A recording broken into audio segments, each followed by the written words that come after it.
Hemos hablado esta semana de kinesiología, de derecho, de ingeniería y hoy es el turno de la psicología.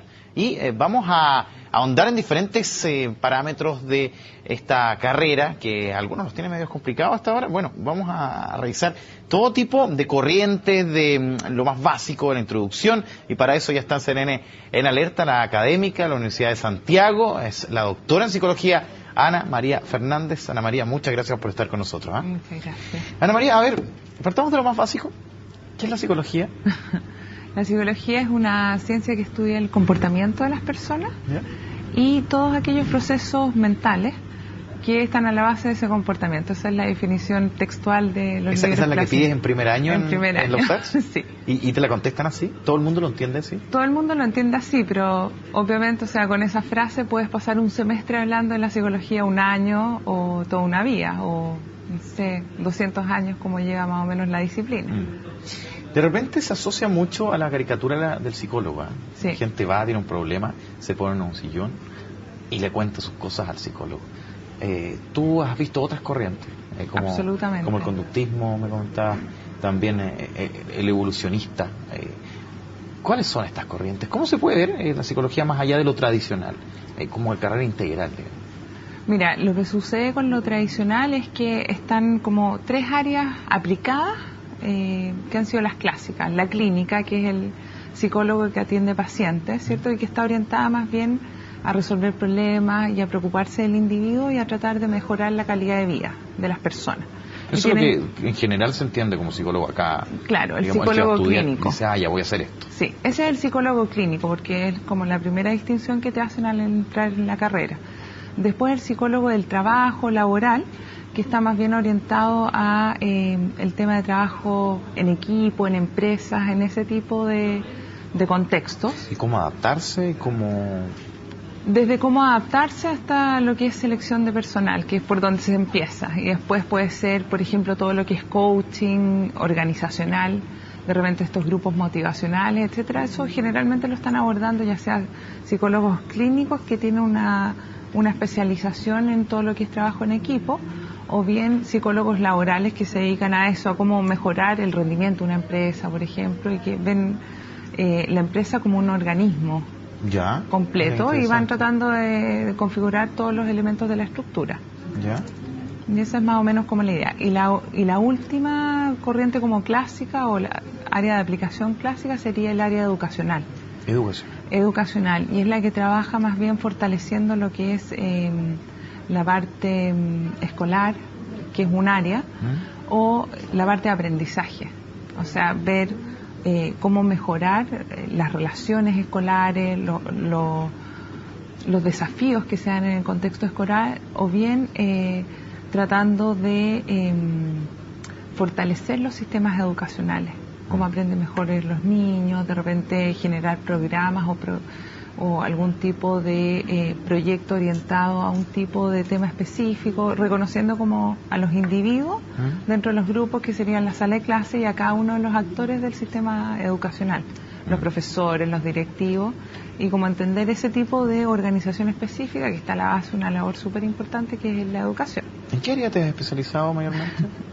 Psicología experimental. Ya. ¿Pero ninguna de esas tres que me nombras? Ninguna. Las clásicas. No son de las clásicas, sino que más bien son áreas que serían parte de la ciencia básica, no de la ciencia aplicada. En Chile yo creo que por muchos años dominó, ¿cierto? Y es un problema en los países en vías de desarrollo, que generalmente tenemos más desarrollo en las áreas aplicadas, las que resuelven problemas. Algo muy pragmático. Claro. Ahora mi especialización en psicología experimental está orientada a la investigación y a la teoría.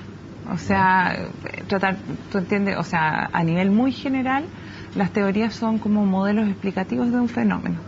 Entonces, en psicología hay muchas teorías, distintas formas de explicar los mismos fenómenos. O sea, esto pasa por esto y esto y esto. ¿Se puede llevar algún caso en concreto que te haya tocado investigar?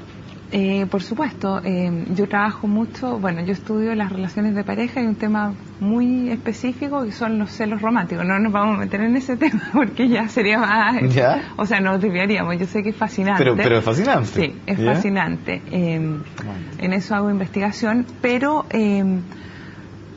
por ejemplo, yo veo el problema de las relaciones de pareja, de los conflictos dentro de la pareja desde una perspectiva muy amplia, que es la teoría evolucionista o evolucionaria. Entonces ahí yo abordo el problema de los seres humanos como si fuera cualquier otro animal que necesita de vínculos tempranos, por ejemplo. Entonces digo, bueno, las relaciones, esa es la perspectiva evolucionaria. Entonces trata de entender cómo los conflictos que tiene el ser humano, y no solo los conflictos, sino también los desafíos y todos los aspectos del desarrollo humano, tienen toda una base que es compartida con los otros primates o otro tipo de animales que tienen relaciones sociales. Eso independiente que sea una relación de pareja. Independiente que sea la relación de pareja, o sea, te estoy hablando de algo muy general a algo muy específico. Entonces, ¿qué es lo que sucede? Que desde esta mirada yo tomo una relación de pareja humana como cualquier, o sea, como un tema universal. Digo, mira, todos los seres humanos en algún momento de su vida desarrollan relaciones de pareja. Y es muy poco típico, sería atípico, no encontrar ese tipo de situaciones. ¿Ya? Por lo tanto, es inherente a la condición humana. O a la condición humana. Por ejemplo.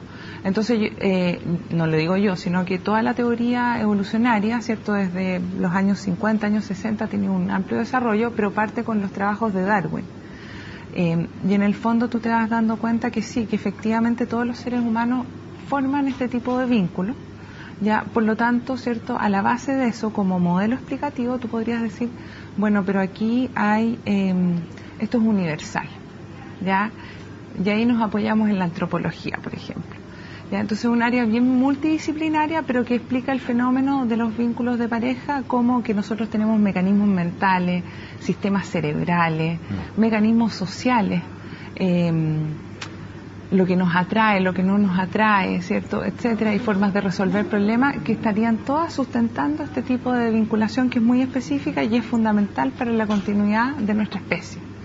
O sea que de alguna otra forma intenta explicar o teorizar ese comportamiento para poder entender una lógica más global. Absolutamente. Cómo desenvolverse digamos, en el día a día. En el día a día, claro. Entonces, si tú ves, esa es una perspectiva bien específica y de que se nutre, por ejemplo, en las neurociencias y en la antropología hay trabajos que han visto cuáles son los neurotransmisores que se activan cuando uno está enamorado, cuáles son los que se activan cuando uno está con problemas con conflictos de pareja. Por ejemplo, la oxitocina es un neuromodulador increíble, porque además o sea, está presente y se emana cuando las mujeres están embarazadas. Sabemos que es como la hormona del amor, pero además, ¿cierto?, cuando hay unos experimentos bien recientes que han mostrado que, por ejemplo, cuando a ti te masajean, o sea, está muy ligada al tacto, que es una parte bien fundamental del amor. O sea, a ti te hacen masaje en estos experimentos que estudian los psicólogos experimentales,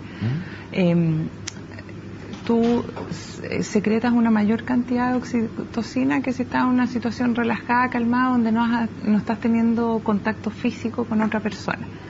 Y la parte como más exacerbada de secreción de oxitocina está muy dada por las relaciones amorosas, o sea, cuando tú compartes afecto, no solamente un masaje, es mucho más importante compartir un afecto, un cariño con un hijo o con una persona amada, que es cierto la situación de masaje, que es relajante, igual está bien. Entonces ahí vas viendo como los matices. Esa sería una perspectiva más evolucionista o evolucionaria. Ahora, el mismo fenómeno de las relaciones de pareja también, cierto, ha sido abordado desde perspectivas más clásicas como la psicoanalista, ya que la ve, cierto, como una configuración que está muy determinada, no a nivel universal, como desde el origen de lo que es ser humano, sino más bien a nivel individual por las relaciones que uno ha tenido con su madre, con su padre, a nivel temprano. Entonces ahí no vas a un ámbito como explicativo causal, que sería común a todos los seres humanos, sino que es bien específico a cada individuo. Ya ambas perspectivas son correctas en ese sentido. O sea, yo diría que la psicología, ambas tienen mucho fundamento, ambas pueden trabajar con las personas. Lógicamente la psicología evolucionaria es mucho más orientada a la investigación y a tratar de entender para nutrir las otras perspectivas, pero la psicología... Esta otra perspectiva más pragmática. Más pragmática. Claro, entonces ahí tú te vas dando cuenta que en la psicología hay una gran amplitud de escuelas de pensamiento o modelos explicativos. Ya, de hecho hay un ramo fundamental dentro de la carrera de psicología en todos los países del mundo, que es teoría y sistema, donde tú estudias las teorías y los sistemas de la psicología, como cada teoría adopta sus propios sistemas de comprensión de los fenómenos psicológicos, que serían todo lo que está a la base del comportamiento, la mente, ¿cierto? Y los procesos mentales que están en alguno de estos dos niveles. Entonces todo lo humano, o sea, si tú piensas, o sea, porque los procesos que estudia la psicología, los procesos psicológicos básicos, estarían, por ejemplo, lenguaje, pensamiento, cómo funciona el cerebro, la neurociencia, el sueño, es un proceso psicológico, claro, sí, la vigilia versus el sueño. Veamos eso después de la pausa, ¿sí? A propósito de que mucha gente está ahí muy atenta y que no está durmiendo a propósito de lo mismo, sí, y vamos a seguir conversando a propósito de la psicología y esta línea que por lo menos para mí es bastante novedosa, no mejor para ustedes también. Estamos con Ana María Fernández, vamos a hacer una pausa y ya seguimos en la entrevista del Trasnoche.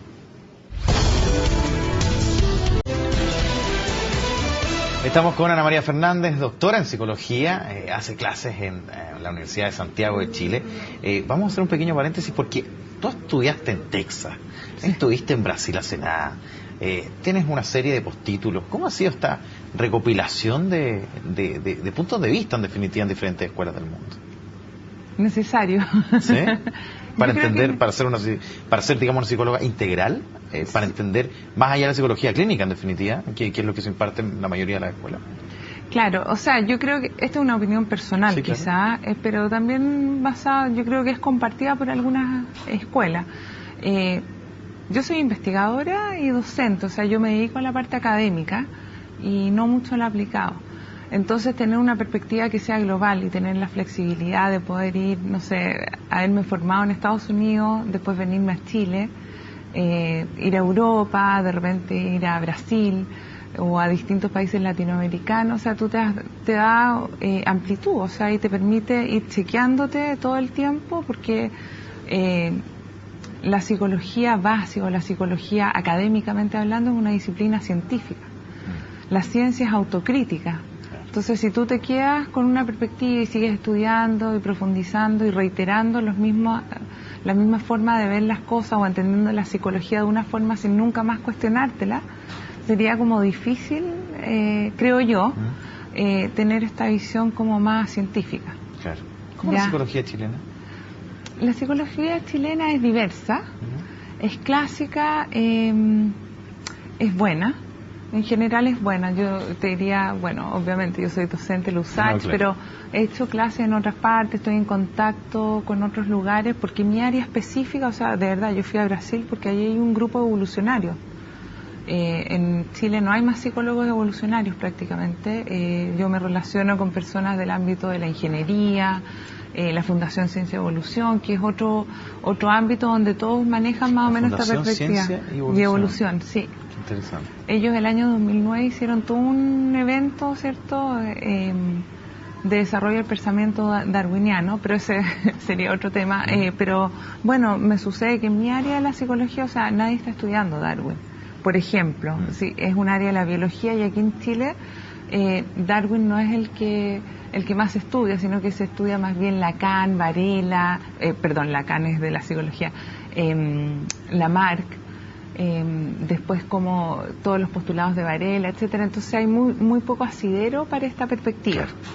Ya no es funcional quizá al psicólogo que está requiriendo en el mercado, al que por ejemplo elige el personal al momento de optar por un puesto de trabajo, que era un poco lo que conversamos antes, al que está en la es que yo no, ¿sabes qué? Mira, siendo que a mí me gusta mucho toda la diversidad, yo creo que igual funciona. Ese es el problema de la psicología. Todas las perspectivas tienen algo que aportar. Ahora, una perspectiva más completa, como tú dices, efectivamente, o sea, por ejemplo, la psicología social experimental te permite preguntarte esas cosas y hacer experimentos y de repente ver las tomas de decisión en un laboratorio, compararlas con la realidad, salir a la calle, etcétera, y tener financiamiento para llevar a cabo ese tipo de investigaciones. Eso quizás en Chile está flojo. Mucha de la investigación que se hace tiene que tener, por ejemplo, los fondos que entrega el CONICYT, tienen que tener un área de aplicación, sobre todo en psicología y en las humanidades. Muchas veces nos sucede que somos muy poco aplicados, ya sea porque somos teóricos o porque estamos en problemas más básicos. Por ejemplo, algún elemento que le falta a alguna teoría psicológica. A lo mejor tú estás tratando de probar hasta qué punto esto se puede extender un fenómeno infantil a un fenómeno adulto. Entonces, de repente, solamente ver la extensión a lo mejor no tiene una aplicabilidad inmediata, y eso hace que para los fondos te sea muy difícil competir, versus una patente que va a generar plata. A corto plazo. Claro. Ahora, bueno, todos los países desarrollados tienen una perspectiva que es orientada a la investigación científica seria, y donde no hay esta distinción aplicada versus básica. Y en Brasil pasa eso, o sea, en Brasil, de donde yo vengo ahora, que es fascinada porque fui a un instituto de psicología que tiene por lo menos más de 20 laboratorios distintos, y los laboratorios serían como escuelas dentro del instituto, como una gran facultad de psicología, y yo fui específicamente al área de psicología experimental, y ahí dicté clases en mi área, que sería selección de pareja, celos y apego romántico. Entonces, si tú ves, o sea, fui como a un punto central en la Universidad de Sao Paulo, con esa oportunidad de discutir, ver lo que ellos están haciendo, ¿cierto? Y compartir, enseñar lo que yo hago acá en Chile. ¿Tú eso mismo lo enseñas actualmente, lo usas? ¿O tienes que irlo ajustándome a una malla? No, lo ajusto a una malla, pero en primer año, por ejemplo, en la malla de psicología, en todos los procesos básicos, la psicología, la perspectiva evolucionaria se nutrió muchísimo de lo que es la etología, ya que el estudio del comportamiento de su ambiente natural, de muchos animales, por ejemplo, todo lo que sabemos acerca de apego temprano, el vínculo madre-hijo, la importancia que tiene la crianza, tiene un asidero bien importante en los estudios experimentales de laboratorio de Harry Harlow, con monitos, con macacos rhesus, que eran separados de su madre y que se criaban con una madre de alambre. Eso yo lo enseño en mi clase. Y que demostraron la importancia del juego, las interacciones sociales para el ajuste posterior. Y hay otros estudios con aves, que son los de Konrad Lorenz, que demostraron el vínculo temprano entre la madre y el hijo, a través de este paralelo entre las aves y los seres humanos.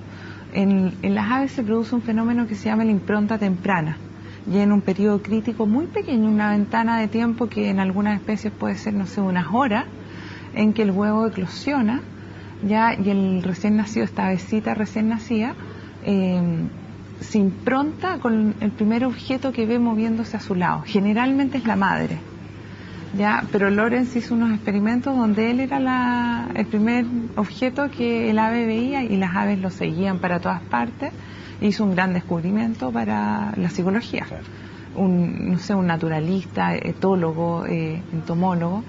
Entonces te vas dando cuenta que así es la psicología de amplia. O sea, hay muchos aportes que vienen, por ejemplo, de las neurociencias, ya comprender lo que nos sucede cuando estábamos hablando antes acerca de los sueños. Sí, los sueños en la vigilia, y ahí yo me quedé como expectante. Claro, por ejemplo, el sueño es muy interesante de estudiar, porque una cosa es el contenido de los sueños, que es lo clásico. Y ahí los psicólogos es poco lo que decimos, pese a que hay toda una área que se dedica a los estudios de sueño, y que yo creo que pueden desarrollar a lo mejor significados. Sin embargo, yo te diría que hoy en día no hay ningún significado asociado a nada que tenga importancia y universalidad en el estudio del sueño. Pero lo importante es el estudio de la función del sueño. La importancia que tiene el sueño para el ser humano. Por ejemplo, si uno no duerme, o sea, hay cosas que uno puede dejar de hacer y cosas que no. Tú no puedes dejar de dormir, eso te mata. O sea, es una forma... Literalmente te puede provocar la muerte. Te mata, o sea, si tú llevas... no recuerdo exactamente cuál es el tiempo, el plazo como generalizado, pero yo creo una semana sin dormir, debe ser lo más nefasto que le puede pasar a un ser humano. O sea, imagínate tú si alguna vez te ha tocado la experiencia de estar una noche en vela. Es terrible, por preocupación, o sea, decir, me quiero dormir, pero no puedo dormir. Y allí una situación como estresante, mucho más fuerte de repente que un dolor, otro tipo de situaciones. Entonces... ¿Y qué se debe eso? Bueno, ahí vendrían las funciones del sueño. O sea, el sueño tiene una función reparadora, eso se sabe. ¿Ya? ¿Y el no poder conciliarlo? El no poder conciliarlo, generalmente, clásicamente uno creía que iba al psicólogo cuando estaba mal. Ya uno de repente no puede conciliar el sueño porque está preocupado. Y eso te parece obvio, es como intuitivo. Pero estas preocupaciones nos pueden alterar tanto. O sea, si el ser humano no solamente se preocupa cuando está herido o cuando le pasó algo nefasto, sino que de repente eso es lo fascinante de la mente, los procesos psicológicos que pasan aquí adentro. Por eso digo la mente, para no decir la cabeza o algo así. Pero si tú lo piensas, o sea, todos estos procesos que son abstractos y que nos ocurren, como estar preocupado, tener una preocupación, muchas veces te puede generar vergüenza, dolor, emociones muy fuertes, y las emociones, ¿cierto?, nos irrumpen y muchas veces nos desbordan. Yo estudio las emociones, o sea, ese es como un área importante de especialización, y te hacen, ¿cierto?, perder el equilibrio y perder tu forma natural de ser cuando estás desesperado, cuando estás ansioso. Por ejemplo, cuando estás ansioso por algo, la gente puede hacer las cosas más increíbles por la ansiedad. Incluso drogarse sabiendo que está atentando contra su vida. Uno conscientemente lo sabe. Piensa cuando alguien trata de dejar de fumar. Una adicción, lo digo por experiencia propia. O sea, cuesta muchísimo superarla. Entonces, todos estos fenómenos se pueden dar por problemitas chiquititos que a lo mejor no tenían nada que ver. Y que son normales. O sea, de repente, pucha, que alguien que tú quieres te dijo algo que era inadecuado y tú lo estás interpretando de una forma y no alcanzaste a aclararlo, te puede dejar en vela. ¿La psicología se encuentra soluciones a todos los problemas que están viviendo, a las diferentes situaciones que hoy en día estamos enfrentando? O sea, la psicología tiene como objetivo entender todas estas cosas. Entiende muy poco. Como todas las disciplinas científicas de estas características. ¿Por qué? Porque los seres humanos, o sea, los problemas nuestros, se pueden mirar desde una mirada general, como todos los seres humanos les pasan a todos esto en común. Ahí se entiende más o menos lo que es el desarrollo, lo que son los problemas generales y todo. Y después vienen lo más importante, que son los individuos, que cada uno aporta estas generalidades, pero cada individuo es un mundo en sí mismo. Entonces, yo te diría que yo adhiero o hago más investigación generalista en términos de entender a todos los individuos, a todos los seres humanos, qué les sucede con las relaciones de pareja, cómo sueñan, cómo duermen, cómo sienten, cómo perciben las emociones. Se pueden aplicar en si hay diferencias sexuales, etcétera, claro. Pero también hay un área que es de individuos. Entonces, en el área individual, lo particular, ahí entran en juego otras variables, y quizás por eso se ve tanto lo que es la psicología clínica aplicada, porque esa es la que resuelve problemas, que te agarra a ti y dice, bueno, quizás para Rafael esta es una solución, pero después te das cuenta, para Ana María no es la solución.